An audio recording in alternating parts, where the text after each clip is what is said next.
When Judge Harrison Mitchell saw Michael Jordan walk into his Chicago courtroom without a lawyer, he couldn't stop laughing. The famous basketball star had decided to defend himself in a $25 million lawsuit that could destroy his restaurant empire. As reporters scribbled notes and expensive lawyers smirked, the judge made jokes about Jordan trying to slam dunk his way through the law. But Jordan had a secret. For 3 months, he'd been studying law at night, preparing for this moment, like it was the NBA Finals. What happened next would shock everyone in that courtroom and change the American legal system forever. The wooden gavel struck hard against the judge's bench, sending a sharp crack through the federal courtroom in downtown Chicago.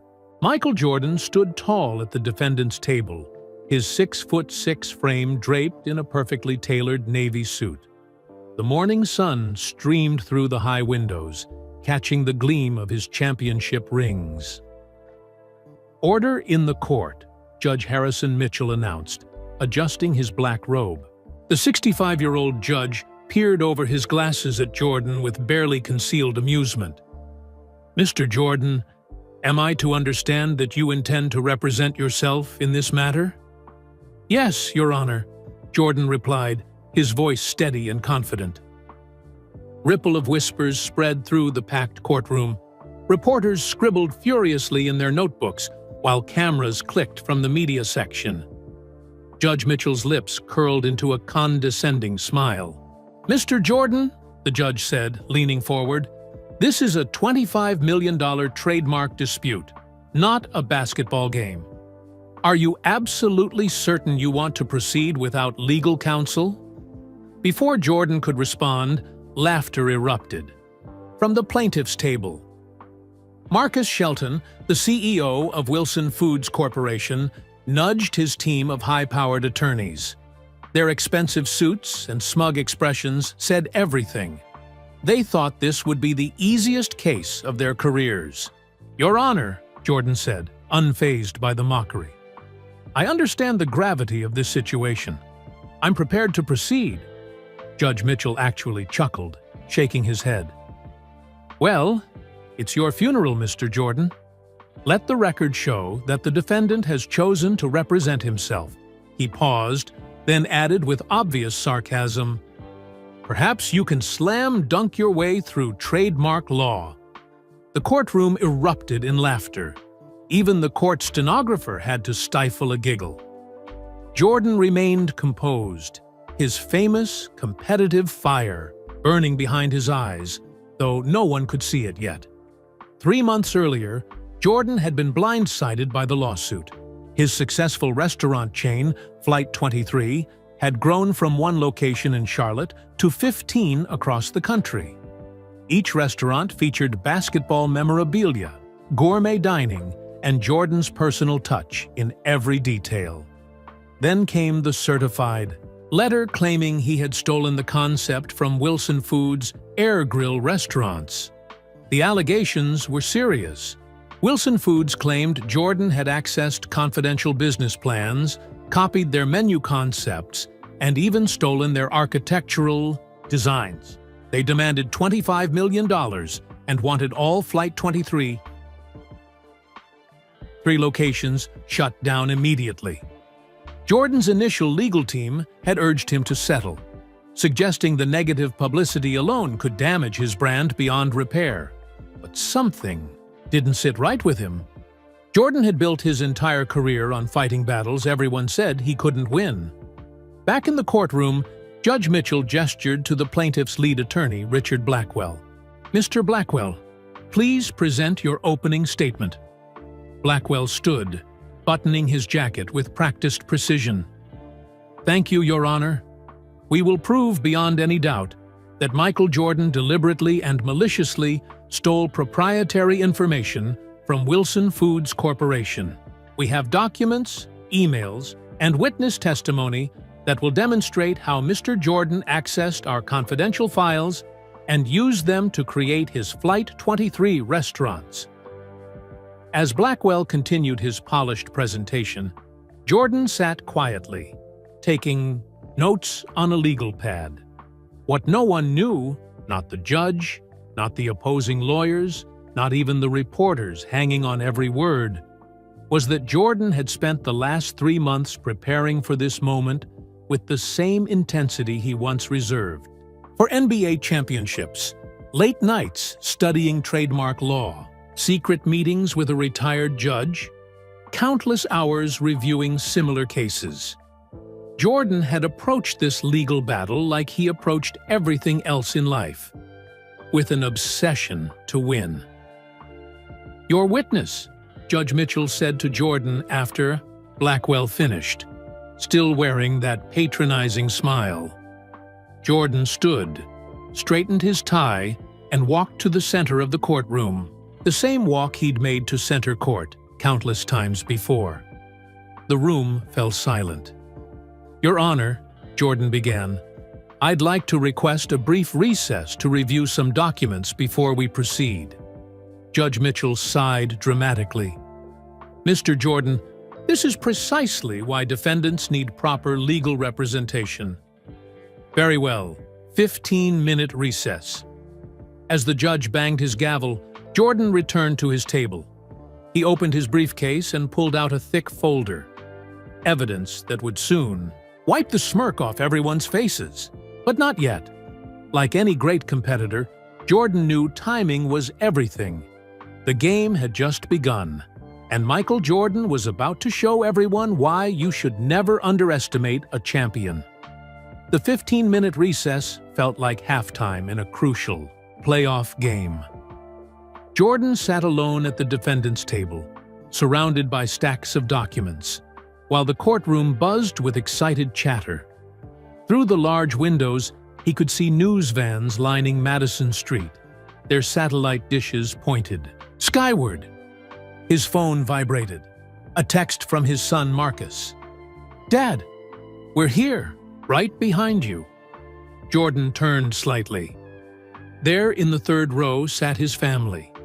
His mother Dolores, wearing her Sunday best and clutching her purse like she always did when nervous. His children Marcus and Jasmine, both trying to look brave, and his brothers Larry and James, who had flown in from North Carolina. Their presence reminded Jordan of what was truly at stake. This wasn't just about money or restaurants. It was about legacy, about the empire he'd built after basketball, about proving he could succeed beyond the court. Flight 23 had started as a dream during his final season with the Chicago Bulls. He'd always said, "I want people to experience excellence in everything I do." The first restaurant opened in Charlotte in 2010, featuring hardwood floors that mimicked basketball courts, walls lined with memorabilia from his career, and a menu crafted by world-class chefs. Now, 15 locations later, Flight 23 employed over 2,000 people. Each restaurant sponsored local youth basketball programs and provided scholarships to underprivileged students. If he lost this case, it would all disappear. The employees would lose their jobs, the community programs would shut down, and his reputation as a businessman would be destroyed. "All rise," the bailiff announced as Judge Mitchell returned to the bench. "Mr. Jordan," the judge said, settling into his chair. "Are you ready to proceed?" "Yes, Your Honor." Across the aisle, Marcus Shelton whispered something to his lawyers, then smirked. The 55-year-old CEO of Wilson Foods had built his fortune through aggressive tactics and hostile takeovers. His air grill chain had struggled to compete with Flight 23, losing market share in every city where both operated. Shelton's lead attorney, Richard Blackwell, called their first witness, Jennifer Martinez, Wilson Foods' former director of strategic planning. "Ms. Martinez," Blackwell began, "please tell the court about the confidential documents that were stolen from your office." Martinez, a nervous woman in her 40s, fidgeted with her glasses. "In March of 2019, I noticed several files missing from my computer. They contained detailed plans for Air Grill's expansion, including architectural designs, menu concepts, and marketing strategies. And what happened next? 6 months later, Flight 23 announced new locations in the exact same cities we had planned to enter. Their restaurants had similar layouts, comparable menu items, and almost identical marketing campaigns. The jury leaned forward, clearly intrigued. Judge Mitchell nodded approvingly at Blackwell. "Your witness, Mr. Jordan," the judge said, a hint of amusement still in his voice. Jordan stood and approached the witness stand. He moved with the same fluid grace that had once made him the most feared player in basketball. "Ms. Martinez," Jordan began, "you mentioned files went missing in March 2019. Did you report this to the police?" "Well, no, Did you file an internal report with your IT department?" "Not exactly. So, there's no official record of these files being stolen?" Martinez glanced nervously at Shelton. "Mr. Shelton said he would handle it internally." Jordan paused, letting her words hang in the air. The courtroom grew quiet. "Ms. Martinez, is it true that you were fired from Wilson Foods in April 2019? "Objection!" Blackwell shouted, jumping to his feet. "Relevance!" Judge Mitchell considered for a moment. "I'll allow it. Answer the question, Ms. Martinez." "Yes," she admitted quietly. "And isn't it also true that you were fired for sharing confidential information with a competitor?" Martinez's face flushed red. "That was never proven." Jordan returned to his table and picked up a document. "Your Honor, I'd like to enter into evidence Employee Termination Form 447B from Wilson Foods, dated April 15, 2019. As Jordan read the termination details aloud, the mood in the courtroom shifted. Shelton's confident smirk began to fade. Judge Mitchell leaned forward, his dismissive attitude replaced by genuine interest. Jordan wasn't finished. He pulled out another folder containing financial records that showed Flight 23's expansion plans had been in development since 2017, 2 years before the alleged theft. "Ms. Martinez," Jordan continued, "are you aware that Flight 23 filed trademark applications for these locations in 2017? I didn't know that." The revelation sent whispers through the courtroom. Reporters scribbled furiously. Jordan's family sat straighter, hope lighting their faces. As the morning session concluded, one thing became clear. Michael Jordan hadn't walked into this courtroom unprepared. He had studied, planned, and strategized just like he had for every significant challenge in his life. Outside, the Chicago wind whipped through the city streets. Storm clouds gathered on the horizon, but inside the courthouse, a different kind of storm was brewing. The basketball legend was about to prove that his competitive genius extended far beyond the hardwood. The stakes couldn't be higher, and Jordan was just getting started. 3 months earlier, Michael Jordan sat in his home office in Charlotte, staring at the lawsuit papers. The grandfather clock ticked steadily in the corner, a gift from his father before he passed away. Next to it hung his favorite photo, him holding the NBA championship trophy, tears streaming down his face. That was the moment he proved everyone wrong who said he couldn't win without help. Now, facing another seemingly impossible challenge, Jordan made a decision that would shock everyone. He picked up his phone and called Judge Arthur Davidson, a retired federal judge who had become a friend after Jordan donated to his youth legal education program. "Arthur, I need your help," Jordan said. "But what I'm about to ask you has to stay between us." 2 days later, Jordan enrolled in night classes at Charlotte School of Law under the name Michael Jeffrey. He wore thick-rimmed glasses and a baseball cap, blending in with students half his age, while his classmates thought he was just another older student changing careers. Jordan absorbed every lesson with the same intensity he once studied game film. His schedule was grueling. During the day, he managed his business empire and met with his original legal team, pretending to follow their advice to settle. At night, he studied trademark law, civil procedure, and evidence rules. He hired a private tutor, Professor Sarah Chen, who specialized in intellectual property law.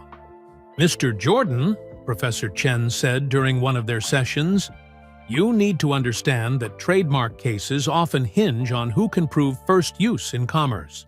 "Like being first to the basket?" Jordan asked. "Exactly.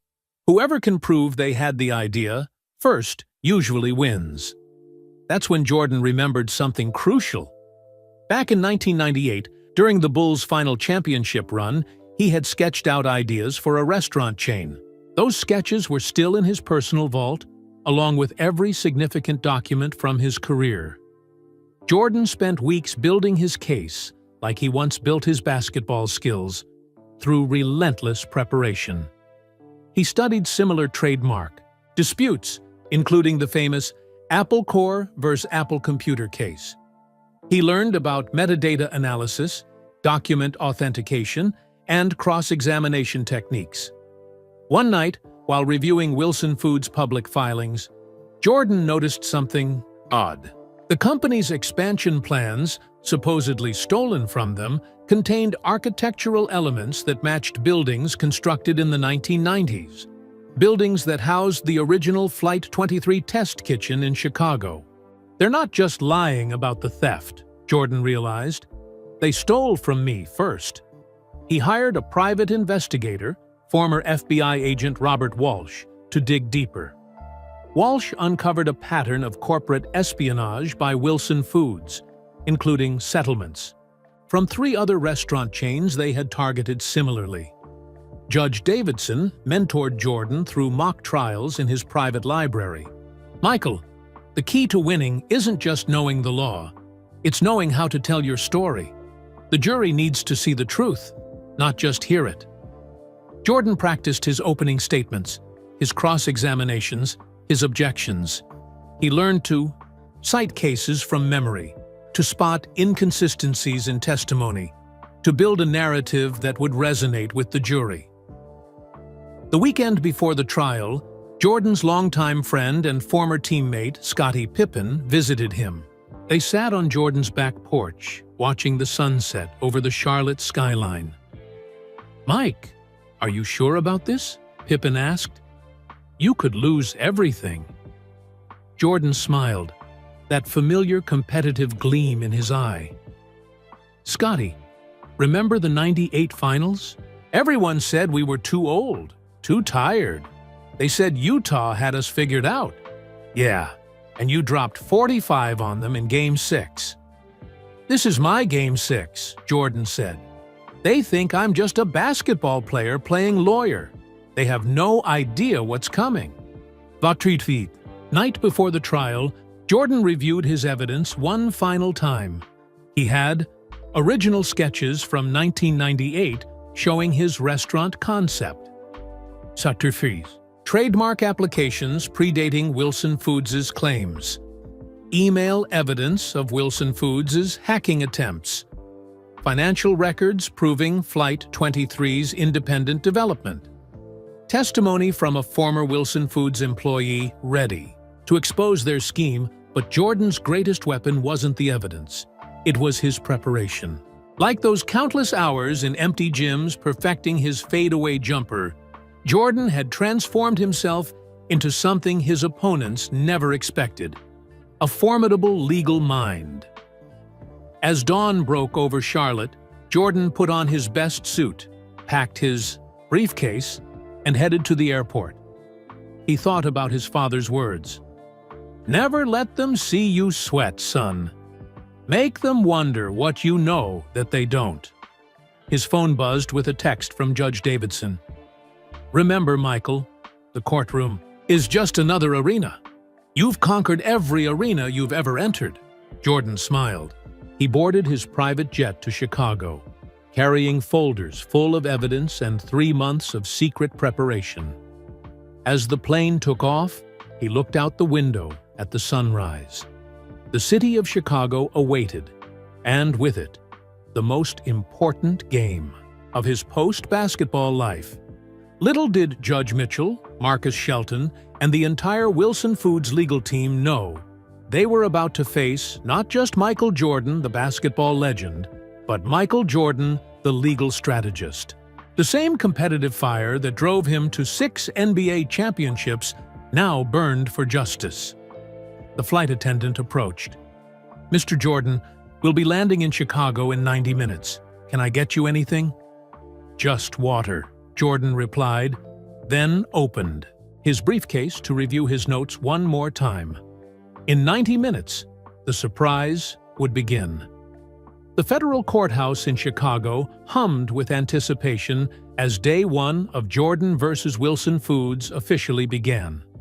News helicopters circled overhead, while hundreds of spectators lined up outside, hoping to witness history.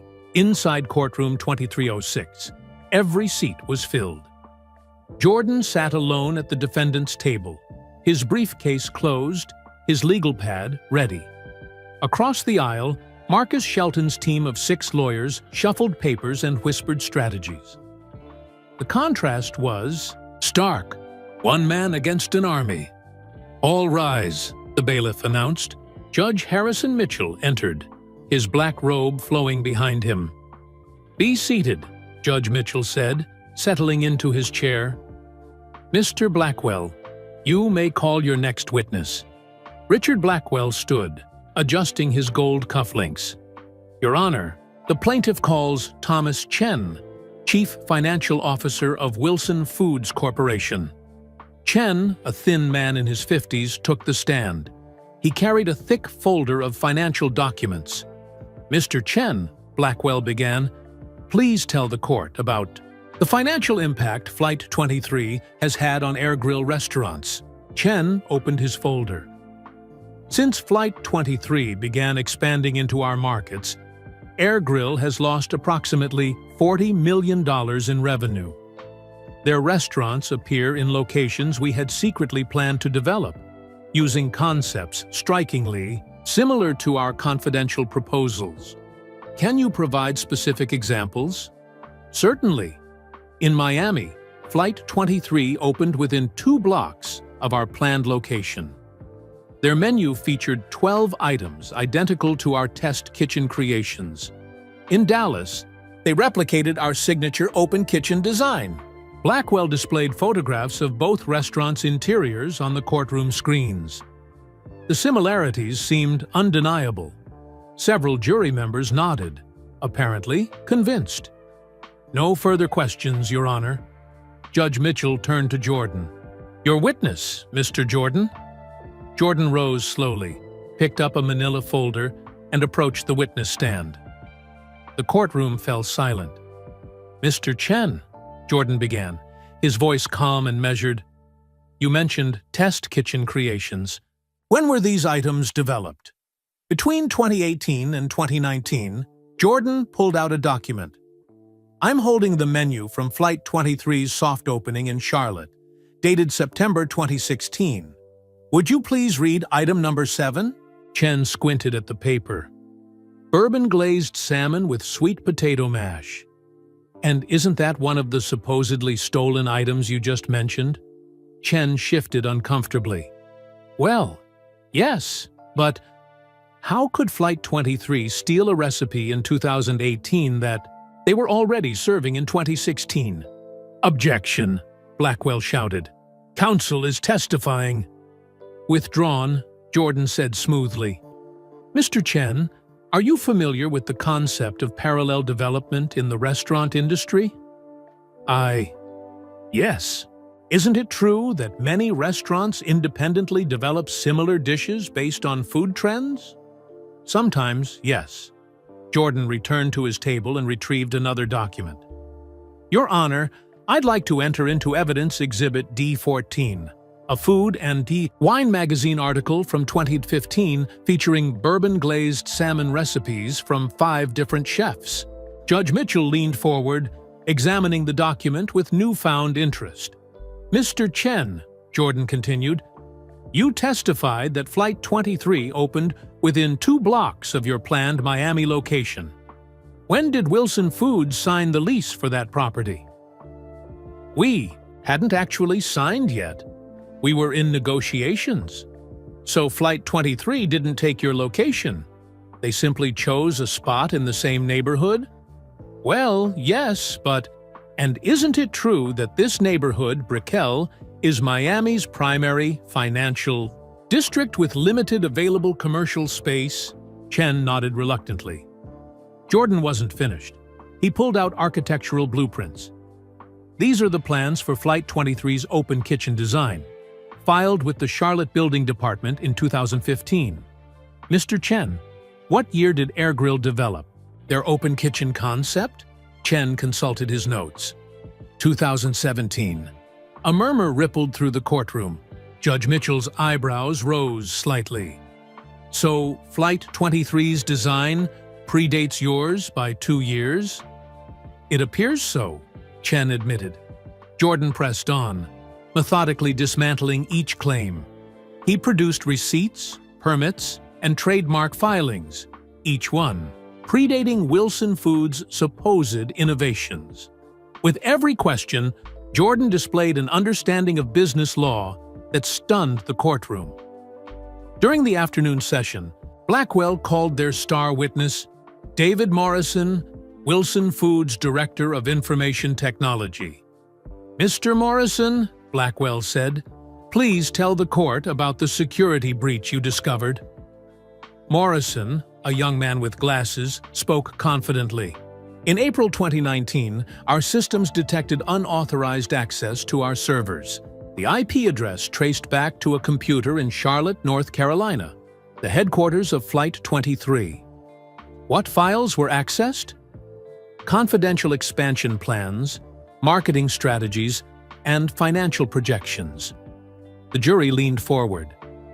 This seemed like damaging evidence. When Jordan cross-examined, he asked only one question. Mr. Morrison, did you personally conduct the IP trace? No, we hired an outside firm. No further questions. Judge Mitchell looked puzzled.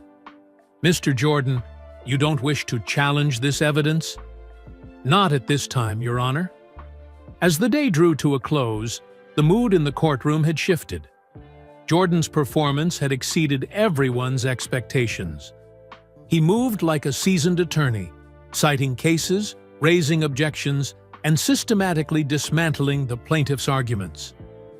During the final recess, Jordan overheard Shelton berating his lawyers in the hallway. How is he doing this? He supposed to be out of his element. Back in the courtroom, Judge Mitchell addressed both parties. We'll reconvene tomorrow at 9 a.m. Mr. Jordan, I must say you've surprised the court today. Thank you, Your Honor, Jordan replied with a slight smile. As people filed out, reporters rushed to catch Jordan for comments. He politely declined, walking past them with the same focus he once showed leaving NBA arenas. That evening, in his hotel suite overlooking Lake Michigan, Jordan reviewed his notes for day 2.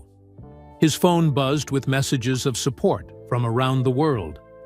Charles Barkley had texted, "Mike, you're schooling them like it's 1993 all over again." Jordan smiled, but remained focused. Tomorrow would bring bigger challenges. The plaintiff still had strong witnesses, including their technology expert, who would testify about the alleged hacking. What no one knew was that Jordan had saved his most powerful evidence for later. Like in basketball, he understood the importance of pacing, of letting your opponent think they're still in the game before delivering the knockout blow. As Chicago's skyline glittered in the darkness, Jordan picked up his phone and made one call. "Mr. Walsh, it's time. Bring our witness to Chicago." The first round had gone to Jordan, but the real game was just beginning. Day 2 began with a cold Chicago rain beating against the courthouse windows. Jordan arrived early, carrying a new briefcase and wearing the same determined expression that once terrified NBA defenders. Today, he would expose the cracks in Wilson Foods' case. "Your Honor," Blackwell announced, "the plaintiff calls Dr. Emily Foster, our digital forensics expert." Dr. Foster, a distinguished woman with silver hair, took the stand. Her credentials were impressive. MIT graduate, former NSA consultant, author of 3 books on cybersecurity. "Dr. Foster," Blackwell began, "you examined the evidence of unauthorized access to Wilson Foods' servers. What did you find?" The breach occurred on April 3, 2019, at 2:17 a.m. The hacker accessed confidential files for exactly 47 minutes. The IP address originated from Charlotte, North Carolina, specifically from a business complex where Flight 23 maintains offices. She displayed complex technical diagrams on the courtroom screens. The jury looked impressed by the scientific presentation. Your expert opinion? Was this a deliberate act of corporate espionage? Absolutely. The hacker used sophisticated tools to bypass our security measures. Thank you, Dr. Foster. Your witness. Jordan approached the witness stand, carrying a laptop and several folders. Dr. Foster, you mentioned the breach occurred at 2:17 a.m. Eastern Time? That's correct. And you're certain about this timestamp? Yes. Our servers automatically log all access attempts. Jordan opened his laptop. Your Honor, I'd like to present Defense Exhibit F-22, security footage from Flight 23 headquarters on April 3, 2019. The courtroom screens displayed grainy security camera footage showing an empty office building, time-stamped for the exact time of the alleged breach. Dr. Foster, as you can see, Flight 23's offices were empty at 2:17 a.m. No one was present to conduct this alleged hacking. Dr. Foster frowned. The breach could have been conducted remotely. Of course, Jordan agreed. But wouldn't that require an internet connection? Yes. Jordan produced another document. This is the Internet service log from Flight 23's provider. It shows that on April 3, 2019, there was a citywide outage in that business district from 1:45 a.m. to 3:30 a.m. No internet. Access was possible. The courtroom buzzed with whispers. Judge Mitchell leaned forward. Dr. Foster, if Flight 23 had no internet access, how could they have hacked Wilson Foods? Well, they must have used a different connection. Jordan pulled out a thick folder. I have here sworn affidavits from every internet service provider in Charlotte. None of them show any connection from Flight 23's offices during that time frame. Blackwell jumped up. Objection! We haven't had time to verify these documents. Your Honor, Jordan responded calmly, these are public records available to anyone who requests them. Overruled, Judge Mitchell said. Continue, Mr. Jordan. Jordan turned back to Dr. Foster. Isn't it true that IP addresses can be spoofed? Made to appear as if they're coming from somewhere else? Yes, that's possible. And wouldn't someone attempting corporate espionage likely use such techniques to frame another company? Dr. Foster hesitated. It's possible. Jordan returned to his table and retrieved a manila envelope. Dr. Foster, are you familiar with the Stuxnet virus? Yes, it was a sophisticated cyber weapon. And what technique did Stuxnet use to hide its origin? IP spoofing, among other methods. So the same technique could have been used here to make it appear the breach came from Charlotte? Theoretically, yes. Jordan wasn't finished. He pulled out a technical report. Your Honor, I'd like to enter Defense Exhibit F-23, an independent analysis of the server logs by Cybersecure International. Judge Mitchell reviewed the document. I'll allow it. Jordan handed a copy to Dr. Foster. Please read the highlighted section on page 4. Dr. Foster read aloud. Analysis indicates the breach originated from an IP address associated with a known vulnerability in the Tor network, commonly used to mask true locations. The revelation sent shockwaves through the courtroom. Shelton whispered furiously to his lawyers, "Dr. Foster, does this report suggest the hacker's true location was masked?" "It appears so. And according to page 7, where did the breach actually originate?" Dr. Foster's voice dropped to barely a whisper. "Prague, Czech Republic." Jordan let the answer hang in the air before continuing. "One final question, Dr. Foster. Are you aware that Wilson Foods outsources some of its IT work to a company in Prague?" I wasn't aware of that." No further questions. As Dr. Foster left the stand, visibly shaken, Judge Mitchell called for a recess. The transformation in the courtroom was remarkable. The jury members who had seemed convinced by the prosecution now looked skeptical. Reporters typed furiously on their phones, sending updates about Jordan's stunning cross-examination. During the break, Jordan's son Marcus approached him. "Dad, how did you know about the Prague connection?" Jordan smiled. "Remember what I always told you about basketball? The game is won in preparation. I had our investigator check every overseas contractor Wilson Foods ever used." When court resumed, Blackwell tried to recover by calling their financial analyst to testify about Flight 23's suspicious growth patterns. But Jordan was ready, producing market research reports showing that Flight 23's expansion followed natural demographic trends and consumer demand.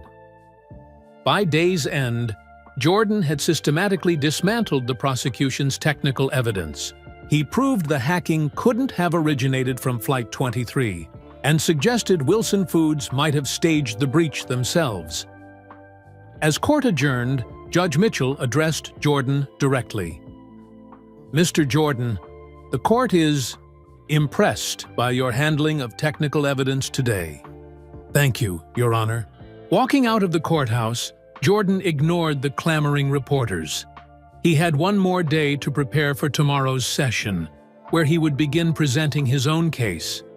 The hunter was about to become the hunted, and Marcus Shelton had no idea what was coming. That evening, in his hotel suite on the 40th floor of the Chicago Hilton, Jordan spread documents across the dining table. Through the windows, the city lights sparkled like championship rings. His phone buzzed. It was Robert Walsh, his private investigator. "Mike, our witness just landed at O'Hare. She's nervous, but ready." "Thanks, Robert. Bring her to the hotel. Conference room at 7 a.m. We need to prepare her thoroughly." Jordan hung up and returned to his evidence. Tomorrow, he would reveal Wilson Foods' deception, piece by piece. He picked up a folder marked Metadata Analysis and smiled. Sometimes the smallest details revealed the biggest lies. The next morning, Jordan met with Sarah Chen, a former Wilson Foods employee who had contacted his investigator weeks ago. She clutched a flash drive containing explosive evidence. "Ms. Chen, are you certain about testifying?" Jordan asked gently. "Once you take that stand, there's no going back." She nodded firmly. "Mr. Jordan, I watched them destroy 3 other restaurant chains using the same tactics. I can't stay silent anymore." Court reconvened at 9 a.m. sharp. The atmosphere had changed. Word had spread about Jordan's performance, and the courtroom was packed with legal observers curious to see what would happen next. "Your Honor," Jordan announced, "the defense calls Kevin Martinez, IT security consultant." Martinez, a young man in a neat suit, took the stand. Jordan had hired him to analyze the digital evidence independently. "Mr. Martinez," Jordan began, "you examined the electronic files that Wilson Foods claims were stolen. What did you discover?" Every digital file contains metadata, hidden information about when it was created, modified, and by whom. I found something unusual in Wilson Foods' documents. Please explain. Martinez pulled up a technical display. These files, supposedly created in 2018, show creation dates from 2020. Someone backdated them. The courtroom erupted. Judge Mitchell banged his gavel. Order! How is this possible? Jordan asked. Simple. Someone created these documents after the lawsuit was filed, then manipulated the timestamps to make them appear older. But they forgot that Microsoft Office embeds multiple timestamp layers. The deeper metadata reveals the truth. Jordan presented document after document, each showing the same pattern. Files that Wilson Foods claimed were stolen in 2019 hadn't existed until 2020. Shelton's face turned red. His lawyers frantically whispered among themselves. Your Honor, Jordan continued, I'd like to call my next witness, Sarah Chen, former Director of Strategic Planning for Wilson Foods.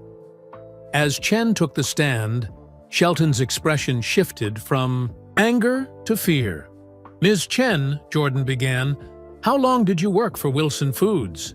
8 years, until I resigned 6 months ago. Why did you resign? I discovered that Mr. Shelton was orchestrating a scheme to target successful restaurant chains with fraudulent lawsuits. Objection! Blackwell shouted. This is hearsay! Your Honor, Jordan responded. Ms. Chen has direct evidence. I'll allow it, Judge Mitchell ruled. Continue. Chen produced the flash drive. This contains email conversations where Mr. Shelton explicitly discusses fabricating evidence against Flight 23. He called it Operation Takedown. Jordan displayed the emails on the courtroom screens. They showed Shelton instructing his team to create backdated documents, fake security logs, and false testimony. One email read, Jordan's too rich to buy off. We need to destroy his credibility. Make it look like he stole everything. Another stated, the Prague hack worked perfectly. No one will trace it back to our contractors. The jury gasped. Several members shook their heads in disgust. Ms. Chen, Jordan continued, what other evidence do you have? I have recordings of meetings where Mr. Shelton bragged about destroying smaller chains through similar lawsuits. He said, and I quote, sue them into bankruptcy, then buy their assets for pennies. Jordan played the audio recordings. Shelton's voice filled the courtroom, boasting about his schemes. Your witness, Jordan said to Blackwell, who looked defeated. Blackwell attempted to discredit Chen, but she had documentation for everything. Pay stubs, meeting minutes, even security badge records proving she was present during these conversations. During the lunch break, Jordan overheard Shelton screaming at his lawyers in the hallway. How did he get all this? You said Chen signed a non-disclosure agreement. After lunch, Jordan delivered his final blow. Your Honor, I call Marcus Shelton to the stand. Shelton's lawyers objected vigorously, but Judge Mitchell overruled them. Mr. Shelton, take the stand. Shelton walked forward like a man heading to his execution. Mr. Shelton, Jordan began, his voice steady and calm, did you authorize the creation of backdated documents? I refuse to answer on the grounds that it may incriminate me. Did you hire contractors in Prague to hack your own servers? I refuse to answer. Did you orchestrate this entire lawsuit knowing Flight 23 never stole anything? I refuse to answer. Jordan turned to the jury. Ladies and gentlemen, Mr. Shelton's silence speaks volumes.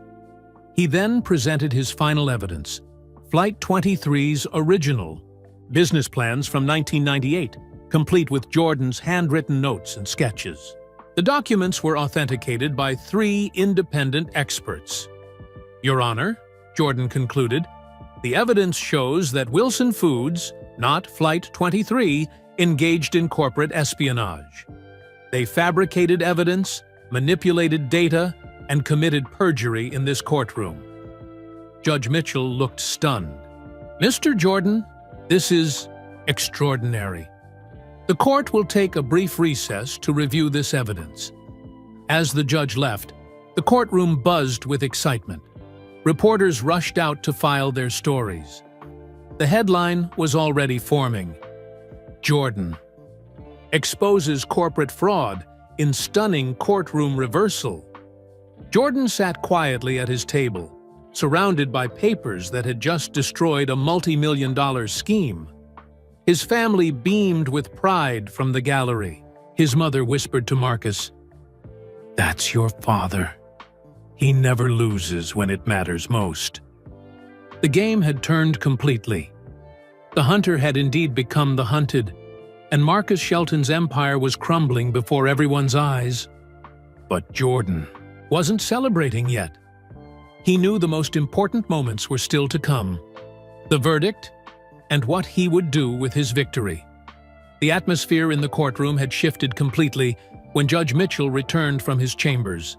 His expression had transformed from skeptical amusement to genuine concern. He adjusted his glasses and cleared his throat. "Ladies and gentlemen, based on the evidence presented, this court has serious concerns about the plaintiff's conduct. Mr. Jordan, do you have additional witnesses?" "Yes, Your Honor." The defense calls Detective James Rodriguez, Chicago Police Department, Financial Crimes Division. A tall man in a crisp gray suit approached the stand.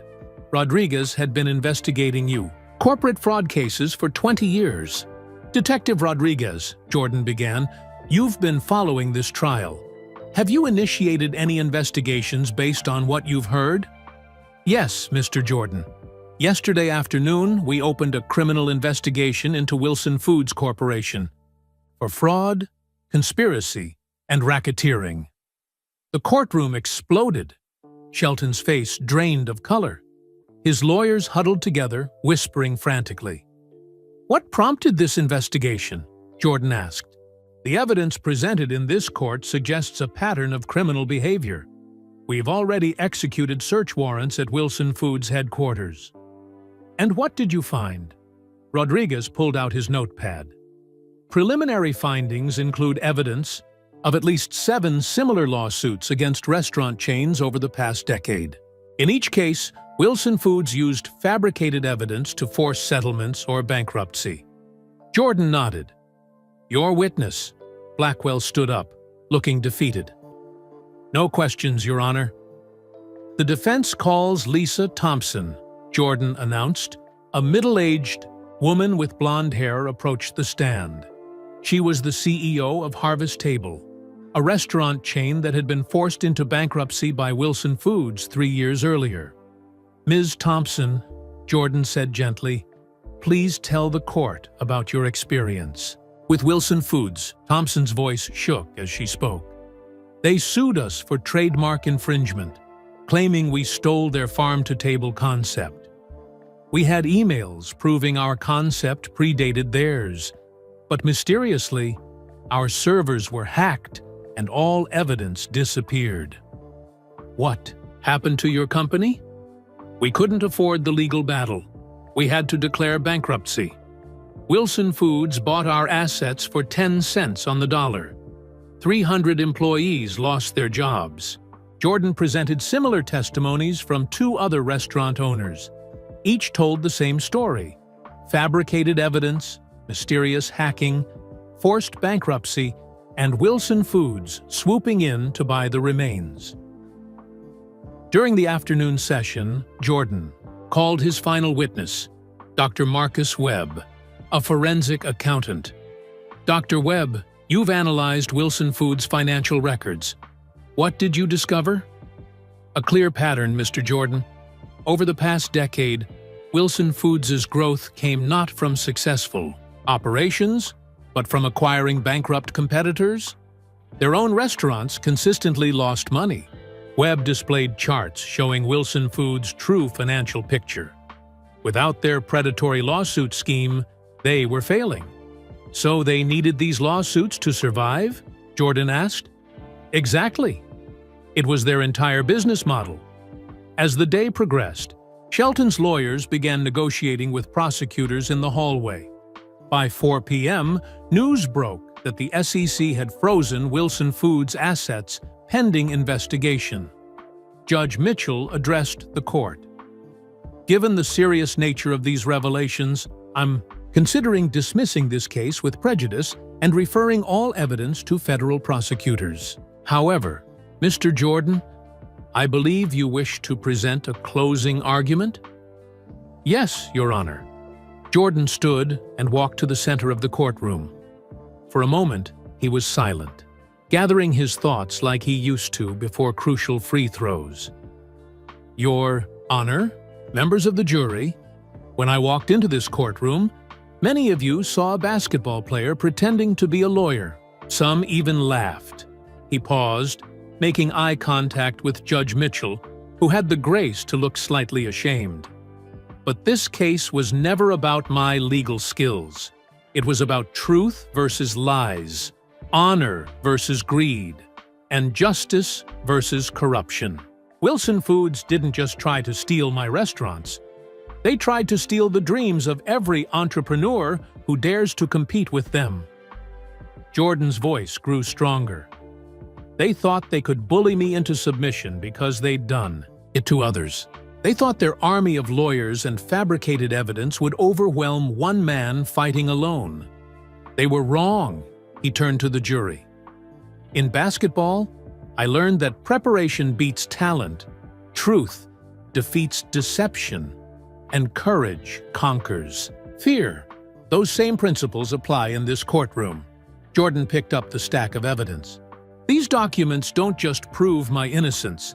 They expose a criminal enterprise that has destroyed lives and businesses for profit. Today, we stop them. His final words rang through the silent courtroom. I ask you to send a message. In America, justice isn't for sale, truth matters, and no one, no matter how powerful, is above the law. As Jordan returned to his seat, several jury members wiped away tears. Even hardened court reporters seemed moved. Judge Mitchell spoke solemnly. Mr. Jordan, I owe you an apology. When you chose to represent yourself, I questioned your judgment. I was wrong. You've conducted yourself with skill, integrity, and remarkable legal acumen. This court is impressed. He turned to Shelton's lawyers. Given the evidence presented, I'm dismissing all charges against Mr. Jordan and Flight 23. Furthermore, I'm referring this matter to the U.S. Attorney's Office for criminal prosecution. The gavel came down with finality. Case dismissed with prejudice. Pandemonium erupted. Reporters rushed to file their stories. Jordan's family embraced him, tears of joy streaming down their faces. His mother whispered, "Your father would be so proud." Shelton slumped in his chair, surrounded by lawyers already discussing plea deals. Federal marshals waited by the door to escort him for questioning. Outside the courthouse, hundreds of supporters cheered as Jordan emerged. He stood on the courthouse steps, thinking about his next move. The victory was sweet, but he knew it wasn't complete. Sarah Chen approached him. "Mr. Jordan, thank you for believing me." "Thank you for your courage," he replied. "But we're not done yet." Jordan looked at the crowd, the cameras, the Chicago skyline behind him. He had won more than a lawsuit. He had exposed a system of corporate corruption that had hurt countless people. Now he had the power to make real change. As the sun set over Chicago, Jordan began planning his next move. The game wasn't over, it was just beginning. 3 days after the case dismissal, Jordan stood in his Chicago law office, a space he'd secretly rented months ago. Sunlight streamed through tall windows, illuminating walls lined with law books and basketball memorabilia. His legal team, now including several prominent attorneys who'd volunteered their services, gathered around a conference table. "All right, team," Jordan said, "we've won the defensive battle. Now we go on offense." Robert Walsh, his investigator, spread files across the table. "We've identified 43 businesses that Wilson Foods targeted over the past 15 years. 17 went bankrupt, 12 were forced to sell, and 14 settled out of court." Jordan studied the list: small family restaurants, regional chains, immigrant-owned businesses, all crushed by Shelton's scheme. "We need to help these people get justice." His lead attorney, Maria Gonzalez, nodded. "We can file a class action lawsuit, but we need the victims to come forward." "They will," Jordan said confidently. "Once they see someone fought back and won, they'll find their courage." That afternoon, Jordan held a press conference at the United Center, where he'd won 6 NBA championships. The symbolism wasn't lost on anyone. Standing at a podium center court, surrounded by championship banners, Jordan addressed hundreds of reporters. "25 years ago, I stood in this arena celebrating victories that brought joy to millions," he began. "Today, I'm here to announce a different kind of championship run, one for justice." He unveiled the Jordan Justice Initiative, a legal fund providing free representation to businesses targeted by corporate predators. No small business should face financial ruin because they can't afford to fight back. The announcement sent shockwaves through the business world.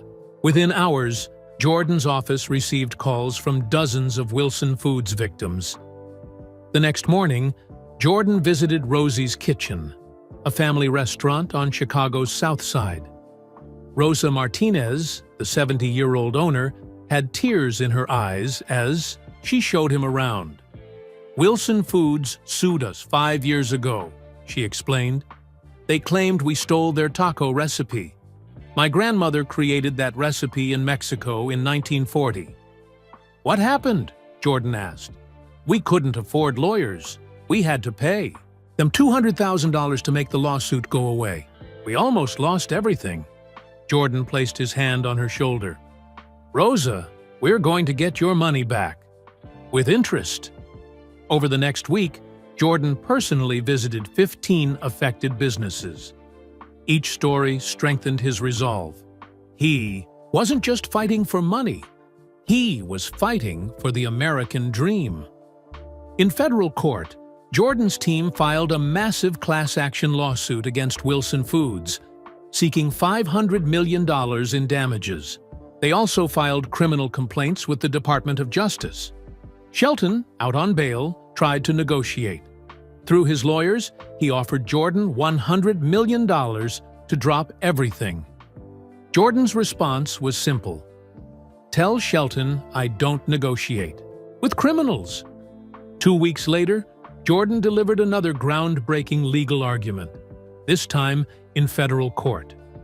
He proved that Wilson Foods had violated RICO statutes, laws designed to combat organized crime. "Your Honor," Jordan argued, "Wilson Foods operated exactly like a mafia organization. They used intimidation, fraud, and legal warfare to destroy competitors. The only difference is they wore suits instead of carrying guns." The judge agreed, allowing the RICO charges to proceed. This meant Wilson Foods faced triple damages, potentially $1.5 billion in liability. As the legal battles intensified, Jordan received unexpected support. Other NBA stars, LeBron James, Stephen Curry, Kevin Durant, pledged millions to the Jordan Justice Initiative. Business leaders across America contributed, inspired by Jordan's stand against corporate bullying. 1 month after his victory, Jordan sat in his office reviewing settlement offers. Wilson Foods, facing criminal charges and massive civil liability, was desperate to end the fight. Maria Gonzalez entered with news. Shelton's board just fired him. They want to settle all claims for $750 million. Jordan considered this. What about criminal charges? The DA says Shelton's looking at 15 years. 3 other executives have already pled guilty. Jordan nodded. Accept the settlement, but with conditions. Every penny goes to the victims. And Wilson Foods must establish a $100 million fund for small business legal defense. That evening, Jordan visited his mother's house. They sat on the back porch, watching fireflies dance in the garden. "Michael," she said, "your father always said you'd change the world. He just thought it would be through basketball." Jordan smiled. "Maybe this was the plan all along, Mom. Basketball taught me how to compete. This taught me how to fight for others."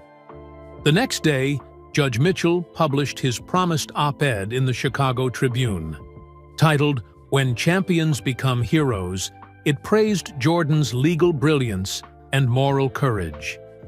In 30 years on the bench, Mitchell wrote, "I've never seen such a remarkable transformation."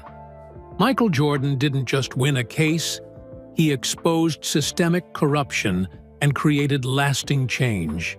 He proved that justice, like basketball, requires skill, preparation, and unwavering determination. As Jordan read the article, his phone buzzed. It was the dean of Harvard Law School. "Mr. Jordan, we'd like to offer you an honorary Doctor of Laws degree. Your case will be taught in law schools for generations." Jordan accepted graciously, but his mind was already on the next challenge. Through his office window, he could see Chicago's skyline. Somewhere out there, other businesses needed help. Other bullies needed stopping. He picked up a basketball. From his desk, a gift from Phil Jackson after their 6th championship. Spinning it in his hands, Jordan smiled. The game truly was just beginning. 6 months after the initial trial, Michael Jordan walked into the federal courthouse for the final hearing on the class action settlement. The February morning was crisp and clear, with a light dusting of snow covering the Chicago streets. This time, he wasn't alone. 43 business owners walked beside him, their heads held high. Inside courtroom 1, Judge Patricia Williams presided over the largest corporate fraud settlement in Illinois history. The massive room overflowed with victims, lawyers, and media. Jordan sat at the plaintiff's table, now surrounded by a team of attorneys he personally selected. "All rise," the bailiff announced. Judge Williams, known for her no-nonsense approach to corporate crime, took her seat. "We're here to approve the UGDD final settlement in Martinez et al. v. Wilson Foods Corporation. Mr. Jordan, as lead plaintiff, please present the terms." Jordan stood, adjusting his tie. "Your Honor, the defendants have agreed to pay $750 million in damages, establish a $100 million legal defense fund for small businesses, and implement corporate governance reforms. Additionally, Marcus Shelton and 4 executives have pled guilty to criminal charges. And the distribution plan? Every affected business will receive full compensation plus interest. The average payout is $4.2 million, with some receiving up to $25 million based on proven damages." Judge Williams nodded. "I've reviewed the settlement. It's fair, comprehensive, and serves justice." She turned to the defense table, where Wilson, Foods' new CEO, sat nervously. "Does the defense have any objections?" "No, Your Honor," their lawyer replied. "Wilson Foods accepts full responsibility and commits to these reforms." "Very well." Judge Williams raised her gavel. "The settlement is approved. Court is adjourned." The room erupted in cheers. Business owners hugged each other, many crying tears of relief. Rosa Martinez, the taco restaurant owner, embraced Jordan. "You saved us all," she whispered. Outside, news crews from around the world waited. Jordan stepped to the microphones, flanked by the business owners he'd fought for. "Today isn't about me," he began. "It's about every small business owner who dares to dream. It's about standing up to bullies, no matter how powerful they seem. When we fight together, justice prevails." A reporter shouted, "Mr. Jordan, what's next for you? Will you practice law full-time?" Jordan smiled. "I'm returning to what I love, running my restaurants and mentoring young entrepreneurs. But the Jordan Justice Initiative will continue. We've hired 50 attorneys to help small businesses fight corporate abuse." "Any regrets about representing yourself initially?" "None. Sometimes you have to trust your preparation and instincts. Whether it's basketball or law, the principles are the same. Study hard, stay focused, and never give up." That evening, Jordan hosted a celebration at Flight 23's Chicago flagship restaurant. The room buzzed with energy as business owners, lawyers, and supporters mingled. Even Judge Mitchell attended, shaking Jordan's hand warmly. "Mr. Jordan," Mitchell said, "I owe you more than an apology. You taught this old judge that true justice sometimes comes from unexpected places." Jordan graciously accepted the praise, but his attention was drawn to a young man standing nervously by the door. It was Tommy Chen, Sarah Chen's son, who had just been accepted to law school. "Mr. Jordan," Tommy said, approaching hesitantly, "I wanted to thank you. Seeing you in court inspired me to become a lawyer. I want to help people like you did." Jordan placed his hand on Tommy's shoulder. "That's the real victory, son. Pass it forward." As the party continued, Jordan stepped onto the restaurant's balcony, looking out over the Chicago skyline.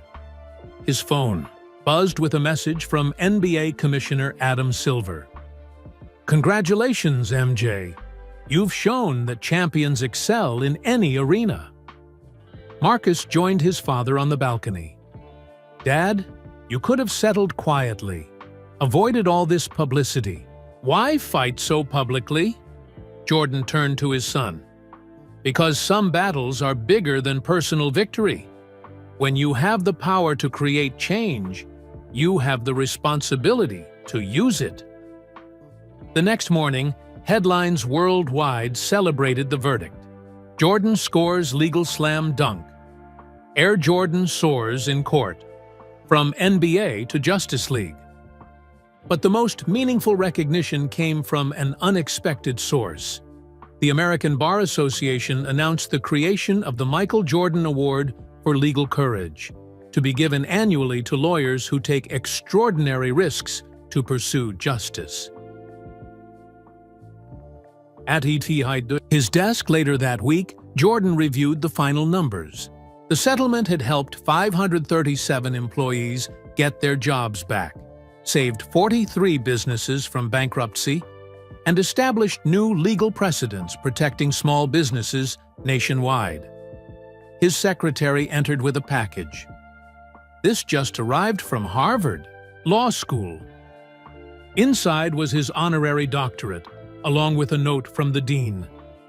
"Your case is now required study in our corporate law and ethics course. You've shown that justice requires both legal knowledge and moral courage." Jordan placed the diploma next to his NBA championship trophies. Different arenas, same competitive spirit, same dedication to excellence. The verdict was in. Michael Jordan had won his most important championship.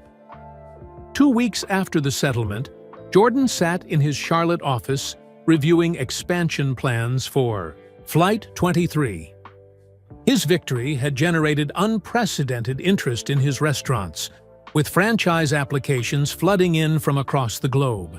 But Jordan wasn't focused on profit. He was planning something bigger. Maria Gonzalez entered, carrying a thick folder.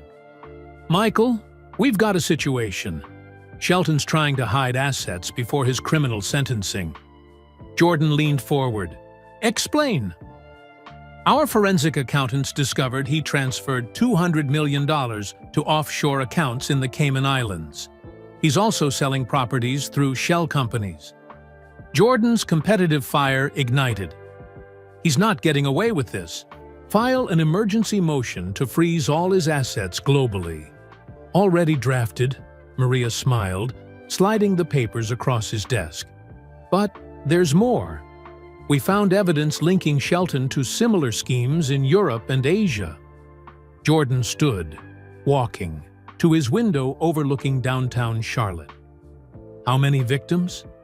At least 60 more businesses across 12 countries. Jordan turned back, determination in his eyes. Contact the International Chamber of Commerce. We're taking this global. The next morning, Jordan held a video conference with business leaders from London, Tokyo, Paris, and Dubai. Each shared stories of Wilson Foods' predatory tactics in their markets. Ladies and gentlemen, Jordan addressed the group. Shelton thought he could escape justice by going international. He was wrong. I propose we create a global alliance to protect small businesses from corporate predators. Within days, the International Small Business Defense Coalition was born, with Jordan as chairman. The organization quickly raised $500 million from corporate sponsors who admired Jordan's stand. Meanwhile, Jordan's legal team uncovered something shocking. Shelton had been planning to flee the country. FBI agents, tipped off by Jordan's investigators, arrested him at a private airfield outside Chicago, just hours before his planned escape to a non-extradition country. The arrest made international headlines. Jordan watched the news coverage from his office, remembering Shelton's arrogant smirk in court months ago. Now Shelton wore handcuffs and an orange jumpsuit. 3 days later, Jordan filed his countersuit, a $100 million defamation and malicious prosecution claim against Shelton. Personally, the lawsuit detailed how Shelton had tried to destroy Jordan's reputation through false accusations and media manipulation. Your Honor, Jordan argued in court, Mr. Shelton didn't just attack my business. He tried to tarnish a legacy I spent decades building. He questioned my integrity, my honor, and my character. The judge agreed, allowing the case to proceed. Shelton, now facing both criminal charges and personal bankruptcy, had no choice but to negotiate. In a dramatic turn, Shelton's own children testified against him. His daughter, Rebecca, a Harvard MBA graduate, revealed how her father had pressured her to participate in his schemes. "I'm ashamed of what my father did," she told the court. "Mr. Jordan showed me that success doesn't require destroying others." The countersuit settled for $80 million, which Jordan immediately donated to business education programs in underserved communities. He also offered Rebecca Shelton a position in his company's ethics compliance department. "Everyone deserves a second chance," Jordan told reporters. She showed courage in standing up to her father. As Wilson Foods' stock plummeted, Jordan made another bold move. He assembled a consortium of ethical investors to buy the company at bankruptcy prices. Within months, Wilson Foods was restructured with new leadership and a commitment to fair competition. Jordan appointed Lisa Thompson, the restaurant owner Wilson Foods had bankrupted, as the new CEO. Who better to lead than someone who understands the damage corporate bullying can cause, he explained. The transformation was remarkable. Under Thompson's leadership, Wilson Foods became a model corporate citizen, partnering with small businesses instead of destroying them. At Shelton's sentencing hearing, Jordan delivered a powerful victim impact statement. "Your Honor, Marcus Shelton represents everything wrong with corporate America. Greed over ethics, power over principle, profit over people. But his downfall also represents hope. It shows that no one is above the law, that truth eventually prevails, and that courage can defeat corruption." Shelton received 20 years in federal prison. As guards led him away, he locked eyes with Jordan one final time. The arrogance was gone, replaced by defeat. Outside the courthouse, Jordan announced his final initiative, the Corporate Ethics Institute, a training center for business leaders that would teach ethical practices and corporate responsibility. "We don't just need to punish the bad actors," Jordan explained. "We need to create a new generation of business leaders who understand that true success comes from lifting others up, not tearing them down." 6 months later, Flight 23 opened its 50th location. But the real victory wasn't in the restaurants. It was in the movement Jordan had started. Business schools worldwide now taught his case as an example of ethical leadership. Small business owners had new protections. Corporate predators thought twice before targeting vulnerable companies. In his office, Jordan kept a framed photo from the trial, the moment Judge Mitchell first laughed at him. Below it, he'd written, "They laughed at the beginning. We changed the game by the end." The phone rang. It was the President of the United States inviting Jordan to the White House to receive the Presidential Medal of Freedom for his contributions to business ethics and justice. Jordan accepted graciously, but his mind was already on the next challenge. There were still battles to fight, still underdogs to defend, still justice to pursue. The game, as always, continued. 1 year after the trial that changed everything, Michael Jordan stood on a basketball court, not in an NBA arena, but at the James Jordan Youth Center in Chicago's South Side. Named after his father, the center had been built with funds from the Wilson Foods settlement. Children from the neighborhood dribbled basketballs around him, their laughter echoing off the walls.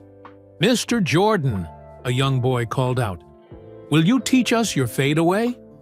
Jordan smiled, remembering his own childhood dreams. "First, let me teach you something more important than basketball." He gathered the children around him. "Success isn't about winning trophies or making money. It's about standing up for what's right, even when everyone doubts you." As Jordan coached the kids, his phone buzzed with news alerts. Judge Harrison Mitchell had retired from the bench and accepted a position teaching legal ethics at Northwestern University. In his farewell speech, he cited the Jordan case as the most important lesson of his career. Never judge a book by its cover, or a man by his fame. That afternoon, Jordan visited the newly opened small business legal clinic at the UCSD, University of Chicago Law School, funded entirely by his donations. Students provided free legal services to local entrepreneurs, guided by retired judges and attorneys from the Jordan Justice Initiative. Sarah Chen met him at the entrance. Now the clinic's director, she had become a powerful advocate for corporate accountability. "Michael, we've helped over 200 businesses this year alone.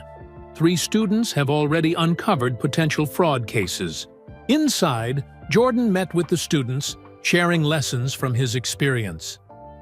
"Law isn't just about knowing statutes and precedents," he told them. "It's about understanding people, seeing patterns, and having the courage to fight for justice." The Wilson Foods headquarters had been transformed. The building now housed the Corporate Ethics Institute, where business leaders from Fortune 500 companies attended mandatory training sessions. Lisa Thompson, thriving as CEO, had turned the company into a model of ethical business practices. "Our profits are up 40%, she reported to Jordan during their monthly meeting. "Turns out, treating people fairly is good for business." Jordan's legal victory had triggered a wave of reform.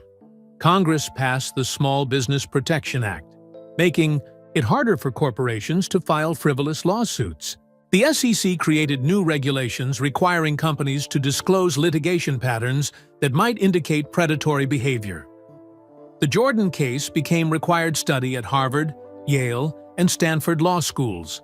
Professor Arthur Davidson, Jordan's Secret Mentor published a book titled When Champions Become Lawyers, The Jordan Method, which became a bestseller. But not all changes were institutional. Jordan received thousands of letters from people inspired by his stand. A factory worker in Detroit wrote, "You showed us that regular people can fight back against corporate bullies." A small restaurant owner in Miami shared, "I was ready to give up when they sued me. Then I saw what you did. Now I'm fighting and winning." On a crisp autumn morning, Jordan returned to the Chicago courthouse for the dedication of the Jordan Courtroom for Public Interest Law. Judge Patricia Williams presided over the ceremony. "This courtroom will forever serve those who cannot afford justice," she announced. "It stands as a testament to one man's belief that the law belongs to everyone, not just the powerful." As cameras flashed, Jordan thought about his journey from that first day when Judge Mitchell laughed at him. The mockery had fueled his determination, just as doubters had once motivated him on the basketball court. Marcus, now working at the IW2 Jordan Justice Initiative, approached his father. "Dad, remember what you always said about the last shot?" Jordan nodded. "Make it count." "You did more than that. You changed the whole game." That evening, Jordan sat in his home office, surrounded by memorabilia from 2 careers, basketball jerseys next to legal briefs, championship trophies beside his honorary law degree. His mother's words echoed in his mind. "Your father always said you'd change the world." The phone rang. It was the Nobel Committee, informing him that he'd been nominated for the Peace Prize for his work in corporate justice reform. Jordan listened, politely, thanked them, but his mind was elsewhere. Through his window, he could see the youth center's lights glowing in the distance. Tomorrow, he would return to teach more children, not just about basketball, but about courage, justice, and standing up for others. On his desk lay a new case file, a group of immigrant workers being exploited by a multinational corporation. Jordan opened it, making notes in the margins. The game never really ended. It just moved to different courts. As midnight approached, Jordan picked up his father's watch, a gift from his first NBA championship. He wound it carefully, thinking about legacy. His basketball career had inspired millions to dream. His legal battle had inspired them to fight for justice. In the quiet of his office, Michael Jordan smiled. He had won championships in 2 different arenas, but his greatest victory was showing the world that true champions defend those who cannot defend themselves. The final score wasn't measured in points or dollars, but in lives changed, justice served, and hope restored. That was the end of this incredible story about Michael Jordan's journey from the basketball court to the courtroom. I hope you enjoyed this tale of courage, justice, and determination. Where are you listening from today? Please let me know in the comments below. If you enjoyed this story, don't forget to like this video and subscribe to our channel for more fascinating stories that inspire and amaze. We share new content regularly that will keep you entertained and informed. Also, please share this video with your friends and family to spread awareness about standing up for what's right and the power of preparation and perseverance. Together, we can inspire others to fight for justice in their own lives. Thank you for watching, and I'll see you in the next video.